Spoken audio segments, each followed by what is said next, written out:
ಆಗಿ ಏನ್ ಮಾಡ್ತೀವಿ ಡಿಟೇಲ್ ಅನ್ನ ಸ್ಟಡಿ ಮಾಡ್ತೀವಿ ಅಂತ ಹೇಳಿದ್ವಿ. ಹೌದಾ? ನೆಕ್ಸ್ಟ್ ಮತ್ತೆ ಏನ್ ಹೇಳಿದ್ವಿ ನಾವು ಅದರೊಳಗ ಈಗ ಆಲ್ರೆಡಿ ಎರಡು ಆರ್ಗನಲ್ಸ್ ಅನ್ನು ನಾವ್ ಏನ್ ಮಾಡಿವಿ ಸ್ಟಡಿ ಮಾಡಿವಿ. ಯಾವ್ಯಾವ್ದು ಅಂತಂದ್ರ ಸೆಲ್ ವಾಲ್ ಮತ್ತೆ ಇನ್ನೊಂದು ಯಾವುದು cytoplasm R the plasma membrane. Plasma membrane it is the fluid mosaic model. Next ಅದನ್ನ ಡಿಸ್ಕವರ್ ಮಾಡಿದವರು ಯಾರು ಅಂತ ಹೇಳಿದ್ವಿ ನಾನು ಸಿಂಗರ್ ಅಂಡ್ ನಿಕೋಲ್ಸನ್. ಹೌದಾ? ಅವಾಗ ನಾವೀಗ ಆಲ್ರೆಡಿ ಎರಡು ಆರ್ಗನಲ್ಸ್ ಅನ್ನ ಏನ್ ಮಾಡಿವಿ ಡಿಸ್ಕಸ್ ಮಾಡಿವಿ. Today we shall discussing about the endoplasmic reticulum. ಇದನ್ನ ನಾವೇನಂತ ಕರಿತೀವಿ ಅಂತಂದ್ರ ಶಾರ್ಟ್ ಫಾರ್ಮ್ ಒಳಗ ER ಅಂತ ಹೇಳಿ ಏನ್ ಮಾಡ್ತೀವಿ ಕರಿತೀವಿ. Endoplasmic reticulum. ನಿಮಗ ಎಂಡೋಪ್ಲಾಸ್ಮಿಕ್ ರೆಟಿಕ್ಯುಲಮ್ ಇದನ್ನ ನೋಡಿದ್ರೆ ಏನಾಗ್ತೈತಿ ನಿಮಗ ಗೊತ್ತಾಗ್ತದೆ. ಎಂಡೋ ಅಂದ್ರೆ ಏನು ಇನ್ಸೈಡ್. ಹೌದಾ? ನೆಕ್ಸ್ಟ್ ಪ್ಲಾಸ್ಮಿಕ್ ಅಂದ್ರ ಸೈಟೋಪ್ಲಾಸಂ. ನೆಕ್ಸ್ಟ್ ರೆಟಿಕ್ಯುಲಮ್ ಅಂದ್ರ network. Reticulum this means network. ಅದನ್ನ ನಾವು ಏನಂತ ಕರಿತೀವಿ ನೆಟ್ವರ್ಕ್ ಲೈಕ್ ಸ್ಟ್ರಕ್ಚರ್. ಎಂಡೋ ಇದನ್ನ ಹೆಂಗ್ ಸ್ಪ್ಲಿಟ್ ಮಾಡ್ತೀವಿ ಅಂತಂದ್ರ ಎಂಡೋ ಅಂದ್ರ ಇನ್ಸೈಡ್, ಪ್ಲಾಸ್ಮಿಕ್ ಅಂದ್ರ ಸೈಟೋಪ್ಲಾಸಂ, ರೆಟಿಕ್ಯುಲಮ್ ಅಂದ್ರ ನೆಟ್ವರ್ಕ್. ಸೈಟೋಪ್ಲಾಸಂ ಒಳಗ cytoplasm inside network like structure ಇರ್ತೈತಿ. ಅದಕ್ಕೆ ನಾವ್ ಏನಂತ ಕರಿತೀವಿ ಎಂಡೋಪ್ಲಾಸ್ಮಿಕ್ ರೆಟಿಕ್ಯುಲಮ್ ಅಂತ ಹೇಳಿ ಕರಿತೀವಿ. ಫಸ್ಟ್ ಏನ್ ಮಾಡೋಣ ನಾವ basic of the endoplasmic reticulum. ಅಂದ್ರೆ ಎಂಡೋಪ್ಲಾಸ್ಮಿಕ್ ರೆಟಿಕ್ಯುಲಮ್ ಒಳಗ ಏನ್ ಐತಿ ಅಂತ ಹೇಳಿ ಮಾಡೋಣ ಸ್ವಲ್ಪ ಇಂಟ್ರೊಡಕ್ಷನ್ ನೋಡೋಣ. First it was the it is a network like structure. ನಾ ಏನ್ ಹೇಳಿದ್ನಿ ರೆಟಿಕ್ಯುಲಮ್ ಅಂತಂದ್ರ ನೆಟ್ವರ್ಕ್. ಸೈಟೋಪ್ಲಾಸಂ ಒಳಗೆ ಏನಿರ್ತೈತಿ ಇದ ಪ್ರೆಸೆಂಟ್ ಇರ್ತೈತಿ. ನೆಕ್ಸ್ಟ್ ಇದನ್ನ ಅಬ್ಸರ್ವ್ ಮಾಡಿದ ಫಸ್ಟ್ ಸೈಂಟಿಸ್ಟ್ ಯಾರು ಅಂತಂದ್ರ ಕಾರ್ನಿಯರ್ ಹಿ ವಾಸ್ ಅ ಸೈಂಟಿಸ್ಟ್. ಹೌದಾ? ಆಮೇಲೆ ಈ ಸೈಂಟಿಸ್ಟ್ ಏನ್ ಮಾಡ್ತಾರ ಎಂಡೋಪ್ಲಾಸ್ಮಿಕ್ ರೆಟಿಕ್ಯುಲಮ್ ಅನ್ನ ಫಸ್ಟ್ ಟೈಮ್ ಏನ್ ಮಾಡ್ತಾರ ಇಲ್ಲಿ ಅಬ್ಸರ್ವ್ ಮಾಡ್ತಾರ. Next ultra structure. ಫಸ್ಟ್ ಇವ್ರು ಏನ್ ಮಾಡ್ತಾರ ಇದನ್ನ ಈ ಸ್ಟ್ರಕ್ಚರ್ ಅನ್ನ ಏನ್ ಮಾಡ್ತಾರ ಅಬ್ಸರ್ವ್ ಮಾಡ್ತಾರ. ಇದರದ ಅಲ್ಟ್ರಾ ಸ್ಟ್ರಕ್ಚರ್ ಅನ್ನ ಇಬ್ರು ಸೈಂಟಿಸ್ಟ್ ಸೇರಿ ಏನ್ ಮಾಡ್ತಾರ ಇಲ್ಲಿ ಇಂಟ್ರೊಡ್ಯೂಸ್ ಮಾಡ್ತಾರ. ಆ ಸೈಂಟಿಸ್ಟ್ ಯಾರು ಅಂತಂದ್ರ ಪೋರ್ಟರ್, ಕ್ಲೌಡ್ಸ್ ಅಂಡ್ ಫುಲ್ಲಮ್. ಅನ್ನೋ ಇಬ್ರು ಸೈಂಟಿಸ್ಟ್ ಏನ್ ಮಾಡ್ತಾರ ಅಂತಂದ್ರ ಈ they are Discover the ultra structure of the endoplasmic reticulum. Ultra structure ಅಂದ್ರೆ ಸ್ಟ್ರಕ್ಚರ್ ಹೆಂಗೈತಿ ಅಂತ ಹೇಳಿ ಏನ್ ಮಾಡ್ತಾರ ಅದನ್ನ ಏನ್ ಮಾಡ್ತಾರ ನಮಗ ಡಿಸ್ಕವರ್ ಮಾಡ್ತಾರ. ಅವ್ರ ಸೈಂಟಿಸ್ಟ್ ನೇಮ್ ಏನಂತಂದ್ರ ಪೋರ್ಟರ್, ಕ್ಲೌಡ್ಸ್ ಅಂಡ್ ಫುಲ್ಲಮ್ ಅನ್ನೋ ಸೈಂಟಿಸ್ಟ್ ಏನ್ ಮಾಡ್ತಾರ ಡಿಸ್ಕವರ್ ಮಾಡ್ತಾರ. ನೆಕ್ಸ್ಟ್ ಇಲ್ಲಿ ಇನ್ನೊಬ್ರು ಸೈಂಟಿಸ್ಟ್ ಬರ್ತಾರ. ಈಗ ನಿಮ್ಗೆ ಆಲ್ರೆಡಿ ಇವ್ರದ ನೇಮ ಗೊತ್ತಾಗೈತಿ ಪೋರ್ಟರ್ ಅಂತ ಹೇಳಿ. ಈ ಪೋರ್ಟರ್ ಅನ್ನೋ ಸೈಂಟಿಸ್ಟ್ ಏನ್ ಮಾಡ್ತಾರ the term ER given by ಅಂದ್ರ ER ಎಂಡೋಪ್ಲಾಸ್ಮಿಕ್ ರೆಟಿಕ್ಯುಲಮ್ ಅನ್ನೋ ಟರ್ಮ್ ಅನ್ನ ಏನ್ ಮಾಡ್ತಾರ ಪೋರ್ಟರ್ ಅನ್ನೋ ಸೈಂಟಿಸ್ಟ್ ಏನ್ ಮಾಡ್ತಾರ ನಮಗ ಕೊಡ್ತಾರ. ಅದಕ್ಕ first the term ER is given by the scientist Porter. Next is this is present in the only eukaryotic cell. ಇದು main important point endoplasmic reticulum ಒಳಗ ಇಂಪಾರ್ಟೆಂಟ್ ಪಾಯಿಂಟ್ ಅಂದ್ರ ಇದ ಓನ್ಲಿ ಯೂಕ್ಯಾರಿಯೋಟಿಕ್ ಸೆಲ್ಸ್ ಒಳಗ ಏನಿರ್ತೈತಿ ಪ್ರೆಸೆಂಟ್ ಇರ್ತೈತಿ. Absent in the prokaryotic cell. Prokaryotic cell ಒಳಗ absent ಇರ್ತೈತಿ, eukaryotic cell ಒಳಗ ಪ್ರೆಸೆಂಟ್ ಇರ್ತೈತಿ. ಯೂಕ್ಯಾರಿಯೋಟಿಕ್ ಸೆಲ್ ಒಳಗ ಪ್ರೆಸೆಂಟ್ ಇರ್ತೈತಿ except in case of the germinal cells. Next mature mammalian RBC ಅದರೊಳಗ ಏನಿರ್ತೈತಿ ಆಬ್ಸೆಂಟ್ ಇರ್ತೈತಿ. These are also eukaryotic cells, but endoplasmic reticulum not there in these only. ಯಾವ್ಯಾವ ಅಂತಂದ್ರ germinal cells, next mammalian, mature mammalian RBCs ಒಳಗ endoplasmic reticulum is the absent. Next prokaryotic cell ಒಳಗಂತೂ null ಅಂದ್ರೆ prokaryotic cell ಒಳಗ full ಏನಿರ್ತೈತಿ endoplasmic reticulum absent ಇರ್ತೈತಿ. ನಾವು main ನೋಡ್ಬೇಕಾಗಿದ್ದು ಏನಂತಂದ್ರ elements of the ER. Elements ಅಂತಂದ್ರ ಸ್ಟ್ರಕ್ಚರ್. ಮೇನ್ ಸ್ಟ್ರಕ್ಚರ್ ಯಾವ್ಯಾವ ಬರ್ತೈತಿ ಇದ್ರೊಳಗ cisternae, vesicles, tubules. These three are the main important elements of the endoplasmic reticulum. ನಾವೇನ್ ಮಾಡೋಣ ಈಗ ಫಸ್ಟ್ ಒನ್ is ಸಿಸ್ಟ್ರೇನ್ ಅನ್ನು ಏನ್ ಮಾಡೋಣ ಸ್ಟಡಿ. ಓಕೆ ಸ್ಟೂಡೆಂಟ್ಸ್, ನೆಕ್ಸ್ಟ್ ನಾನು ಹೇಳಿದ್ನಿ elements of the ER, elements of the endoplasmic reticulum. mainly 3 elements ಇದರೊಳಗೆ ನಾವು ಏನು ಮಾಡ್ತೀವಿ ಸ್ಟಡಿ ಮಾಡ್ತೀವಿ. first one is the cisterine.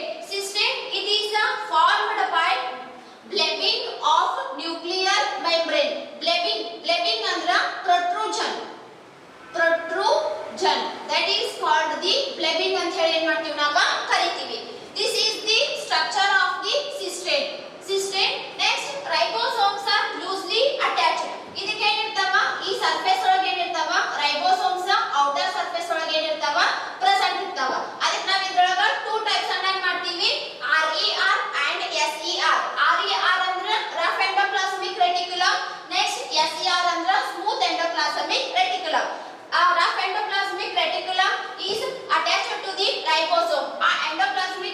Reticulum ಗೆ ರೈಬೋಸೋಮ್ಸ್ ಅಟ್ಯಾಚ್ ಇರ್ತಾವ. ಸ್ಮೂತ್ ಎಂಡೋಪ್ಲಾಸ್ಮಿಕ್ ಗೆ ಏನ ರೈಬೋಸೋಮ್ಸ್ ಏನಿರೋದಿಲ್ಲ, ಅಟ್ಯಾಚ್ ಇರೋದಿಲ್ಲ.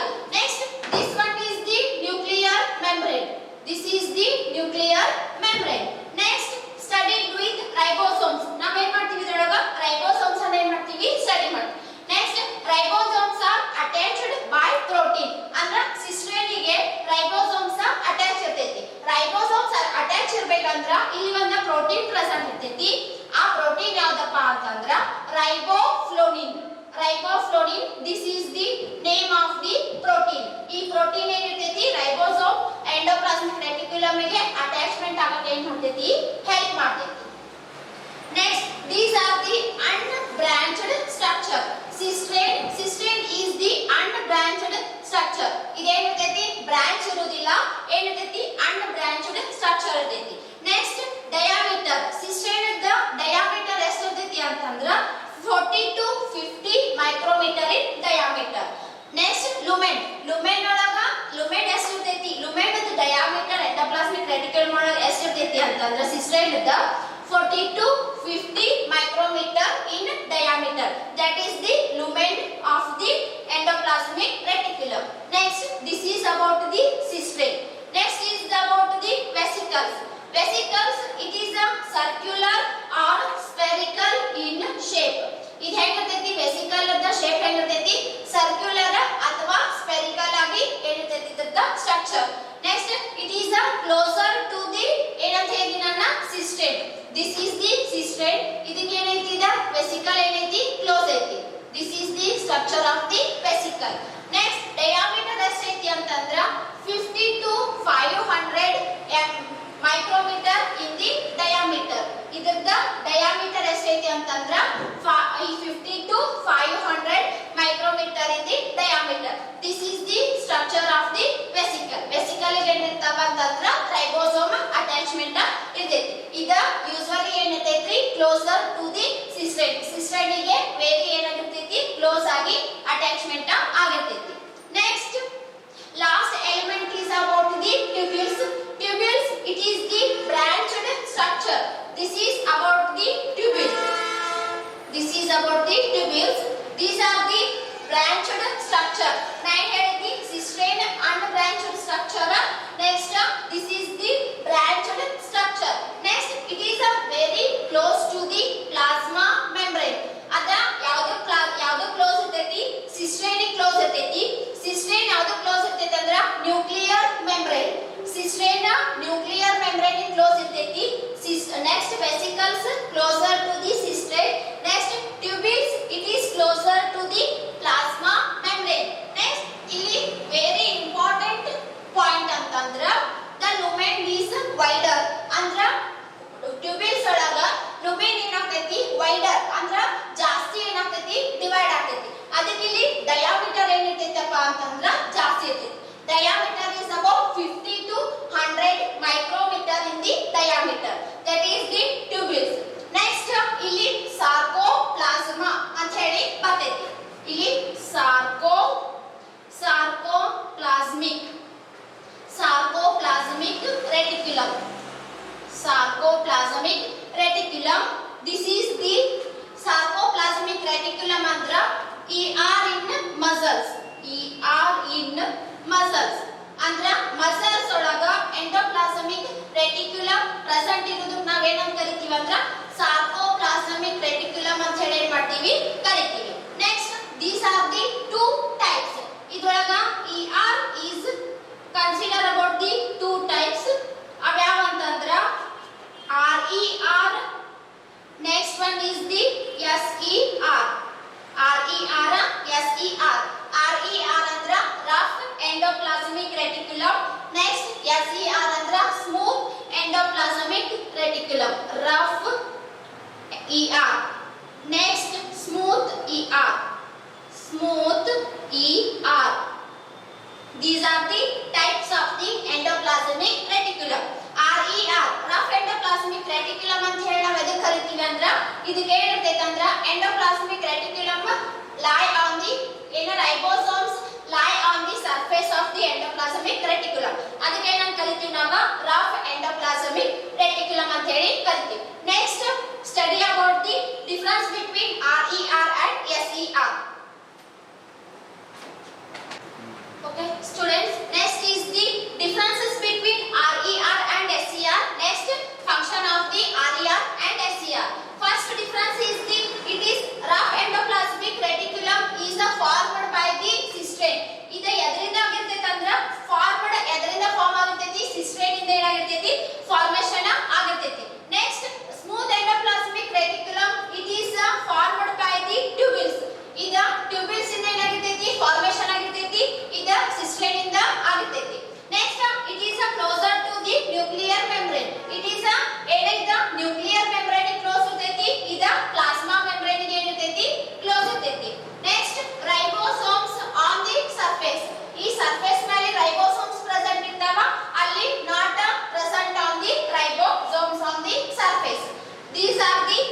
run through the plasmodesmata.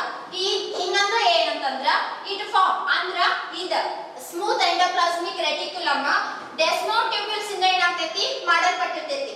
ಯಾವಾಗ ಅಂತಂದ್ರ ಎದ್ರ ಮುಖಾಂತರ ರನ್ ಆಗ್ತೈತಿ ಅಂತಂದ್ರ plasmodesmata. Already I told what is mean by plasmodesmata. Cell wall ಹೇಳಬೇಕಾದ್ರೆ ನಾನು ಏನ್ ಮಾಡೀನಿ ಹೇಳೀನಿ. ದಿಸ್ ಈಸ್ ದಿ ಇದಕ್ಕ ನಾವೇನಂತ ಕರಿತೀವಿ, ಇದಕ್ಕ ಏನಂತ ಕರಿತೀವಿ ನಾವು plasmodesmata. It is a present in the cytoplasmic. ಅದ ಸೈಟೋಪ್ಲಾಸ್ಮಿಕ್ ಒಳಗ 2 ಎಡ್ಜಸ್ ಒಳಗ ಏನಿರ್ತೈತಿ, ಈ ಗ್ಯಾಪ್ ಏನಿರ್ತೈತಿ ಪ್ರೆಸೆಂಟ್ ಇರ್ತೈತಿ, ಅದಕ್ಕೆ ಏನಂತ ಕರಿತೀವಿ ನಾವು ಪ್ಲಾಸ್ಮೋಡೆಸ್ಮೆಟಾ ಅಂತ ಹೇಳಿ ಕರಿತೀವಿ. ಇದರದೇನ smooth endoplasmic reticulum. It is a forms desmotubules. Desmotubules ಇಂದ ಏನಾಗ್ತೈತಿ ಇದ ಫಾರ್ಮೇಷನ್ ಆಗ್ತೈತಿ ಥ್ರೂ ದಿ ಎದ್ರ ಮುಖಾಂತರ ಅಂದ್ರ ಪ್ಲಾಸ್ಮೋಡೆಸ್ಮೆಟಾ. It is about the endoplasmic reticulum explanation. Next is about the Golgi bodies or Golgi complex. Okay students, next is about the next organelle is the Golgi body or Golgi complex or Dalton's complex. ಇದಕ್ಕ ಏನೇನ್ ಕರಿತೀವಿ ಅಂತಂದ್ರ Golgi apparatus ಅಂತ ಹೇಳಿ ಕರಿತೀವಿ, Golgi body ಅಂತ ಕರಿತೀವಿ, Golgi complex ಅಂತ ಕರಿತೀವಿ. ನೆಕ್ಸ್ಟ್ ಸೈಂಟಿಸ್ಟ್ ನೇಮ್ ಇಂದನು ಕರಿತೀವಿ, that is the Dalton's complex ಅಂತ ಹೇಳಿ ಏನ್ ಮಾಡ್ತೀವಿ ನಾವು ಕರಿತೀವಿ. Dalton, this is the name of the scientist. ಇಲ್ಲಿ ಏನ್ ನೋಡೋಣ ನಾವು first basic of the Golgi bodies ಅನ್ನು ನೋಡೋಣ. First this structure is observed by George ಅನ್ನು ಸೈಂಟಿಸ್ಟ್ ಏನ್ ಮಾಡ್ತಾರ, ಈ ಸ್ಟ್ರಕ್ಚರ್ ಅನ್ನು ಏನ್ ಮಾಡ್ತಾರ ಫಸ್ಟ್ ಅಬ್ಸರ್ವ್ ಮಾಡ್ತಾರ. ನೆಕ್ಸ್ಟ್ ಮಾರ್ಫಾಲಜಿಕಲ್ ಸ್ಟ್ರಕ್ಚರ್ ಅಂದ್ರೆ ಅದು ಶೇಪ್ ಸೈಜ್ ಹೆಂಗೈತಿ ಅಂತ ಹೇಳಿ ಮಾರ್ಫಾಲಜಿ ಔಟರ್ ಸ್ಟ್ರಕ್ಚರ್ ಅನ್ನ ಸ್ಟಡಿ ಮಾಡಿ ಏನ್ ಮಾಡ್ತಾರ ಒಬ್ಬ ಸೈಂಟಿಸ್ಟ್ ಅದನ್ನ ಇಂಟ್ರೊಡ್ಯೂಸ್ ಮಾಡ್ತಾರ. That is the Camillo Golgi. Camillo Golgi ಅನ್ನ ಸೈಂಟಿಸ್ಟ್ ಏನ್ ಮಾಡ್ತಾರ ಮಾರ್ಫಾಲಜಿಕಲ್ ಸ್ಟ್ರಕ್ಚರ್ ಅನ್ನ ನಮಗೆ ಏನ್ ಮಾಡ್ತಾರ ಇಂಟ್ರೊಡ್ಯೂಸ್ ಮಾಡ್ಕೊಡ್ತಾರ. Next is the ultra structure ಅಂದ್ರೆ ಅದ ಫುಲ್ಲಿ ಸ್ಟ್ರಕ್ಚರ್ ಅನ್ನ ಏನ್ ಮಾಡ್ತಾರ ನಮಗೆ ಒಬ್ಬ ಸೈಂಟಿಸ್ಟ್ ಯಾರಂದ್ರ ಇಂಟ್ರೊಡ್ಯೂಸ್ ಮಾಡಿದ್ದು ಡಾಲ್ಟನ್. ಅದ್ರ ಸಲುವಾಗಿ that's so called the Dalton's complex ಅಂತ ಹೇಳಿ ಏನ್ ಮಾಡ್ತೀವಿ ನಾವು ಕರಿತೀವಿ. ನೆಕ್ಸ್ಟ್ ಪ್ಲಾಂಟ್ ಸೆಲ್ಸ್ ಒಳಗ ಗಾಲ್ಜಿ ಬಾಡೀಸ್ ಪ್ರೆಸೆಂಟ್ ಇರ್ತಾವ. ಅದಕ್ಕೆ ನಾವು ಇಲ್ಲೊಂದು ಟರ್ಮ್ ಕರಿತೀವಿ, ಯಾವ್ದಪ್ಪ ಅಂತಂದ್ರ ಡಿಕ್ಟೈಲೋಸೋಮ್ಸ್. ಡಿಕ್ಟೈಲೋಸೋಮ್ಸ್ ಅಂತ ಹೇಳಿ ಏನ್ ಮಾಡ್ತೀವಿ ಕರಿತೀವಿ. ದ್ಯಾಟ್ಸ್ ವೈ ಅದಕ್ಕ ಯಾಕಂತಂದ್ರ because of the plant cells Golgi bodies are present in the plant cell, that is called the dictyosomes ಅಂತ ಹೇಳಿ ಕರಿತೀವಿ. ನೆಕ್ಸ್ಟ್ ಇದಾಯ್ತಾ. ನೆಕ್ಸ್ಟ್ ಇದರ ಸೈಜ್ ಎಷ್ಟೈತಿ ಅಂತ ಹೇಳಿ ನೋಡ್ಬೇಕಂದ್ರ size of the Golgi bodies bigger in secretory cells. Mainly ಎಲ್ಲಿ ಪ್ರೆಸೆಂಟ್ ಇರ್ತೈತಿ ಅಂತಂದ್ರ Golgi bodies present in the secretory cells ಒಳಗ ಪ್ರೆಸೆಂಟ್ ಇರ್ತೈತಿ. Bigger in the secretory cells ಅಂದ್ರ ಜಾಸ್ತಿ ದೊಡ್ಡ ಸಿಕ್ರಿಟರಿ ಸೆಲ್ಸ್ ಒಳಗ ಪ್ರೆಸೆಂಟ್ ಇರೋದಕ್ಕ ನಾವೇನ ಫಾರ್ ಎಕ್ಸಾಂಪಲ್ ಎಲ್ಲಿ ಪ್ರೆಸೆಂಟ್ ಇರ್ತೈತಿ ಅಂದ್ರ ಲಿವರ್ ಸೆಲ್ಸ್ ಆಗಿರಬಹುದು. Next pancreatic cells.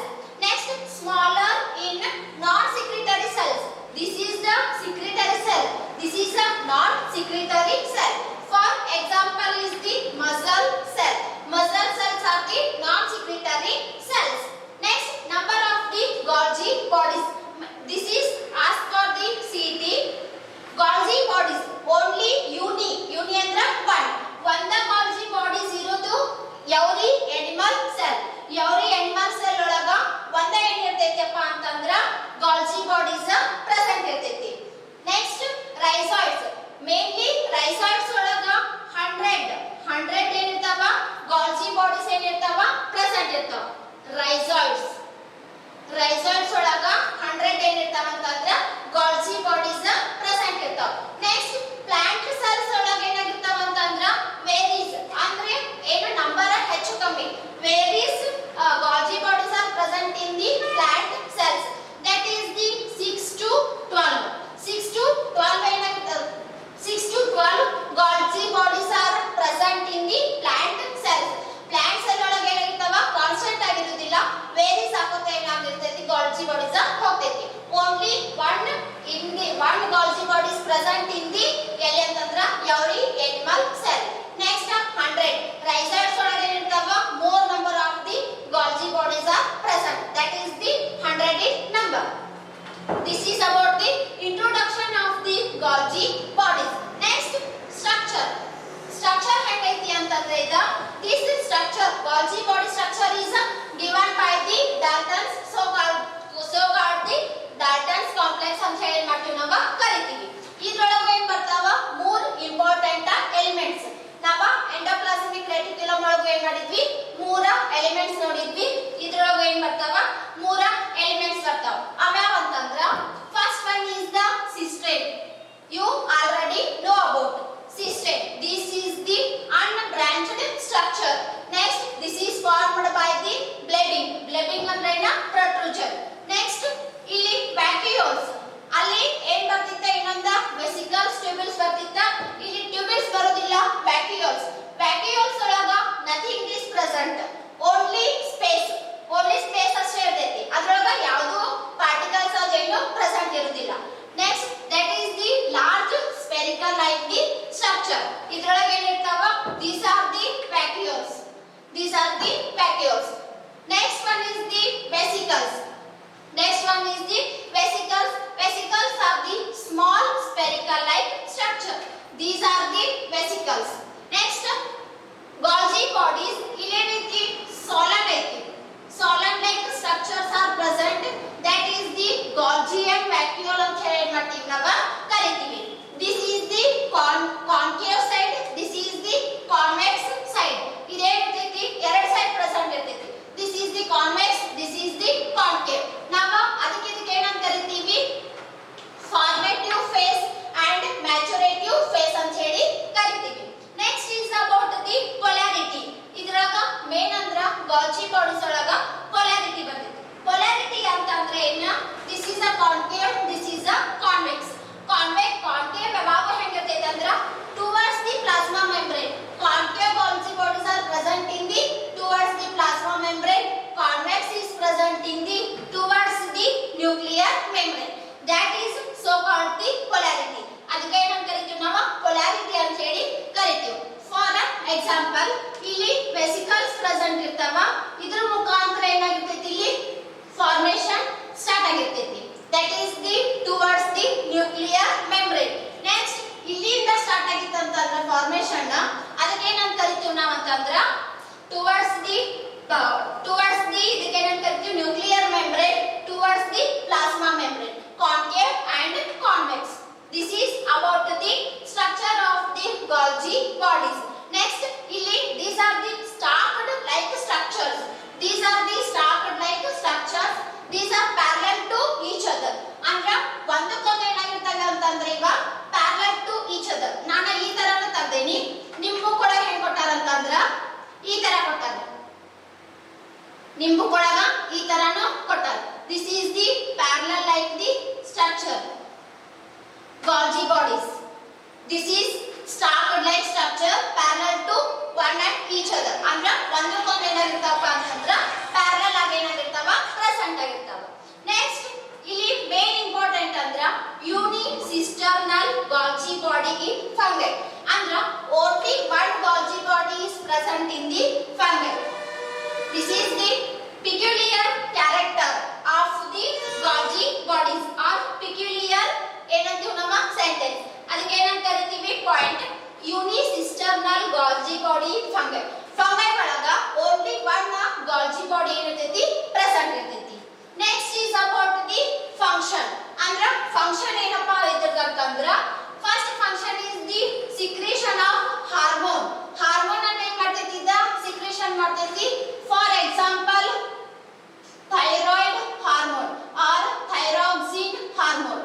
Thyroid hormone or thyroxine hormone ಅನ್ನ ಏನ್ ಮಾಡ್ತೈತಿ ಇದ secretion ಮಾಡ್ತೈತಿ. Next one is the secretion and packaging. secretion ಮಾಡ್ತೈತಿ ಮತ್ತೆ ಏನ್ ಮಾಡ್ತೈತಿ ಪ್ಯಾಕ್ ಮಾಡ್ತೈತಿ. In the form of vesicles. ಯಾವ ಫಾರ್ಮ್ ಒಳಗ ಪ್ಯಾಕ್ ಮಾಡ್ತೈತಿ ಅಂದ್ರ vesicles. That is the polysaccharides. Next, goblet cells. Next one is the goblet cells. This is the secretion and packaging. Next, vitagenesis. Vitagenesis andra form yolk formation.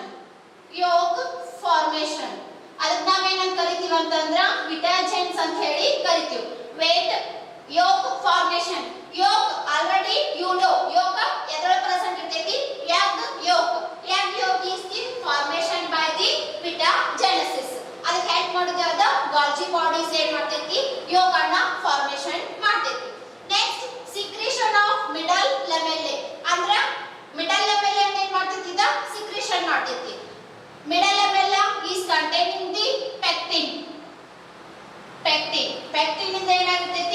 Reticulum ಎಲ್ಲ formation ಆಗುತ್ತೆ. This is all about the functions of the Golgi bodies. ನಿಮಗ structure ಕೇಳಬಹುದು, example explanation ಕೇಳಬಹುದು ಅಥವಾ function ಕೇಳಬಹುದು. Mainly ಏನ್ ಮಾಡ್ತಾರ, what are the functions of the Golgi bodies, what are the functions of the endoplasmic reticulum, ಇದನ್ನೆಲ್ಲ ಏನ್ ಮಾಡ್ತಾರ ಕೇಳ್ತಾರೆ.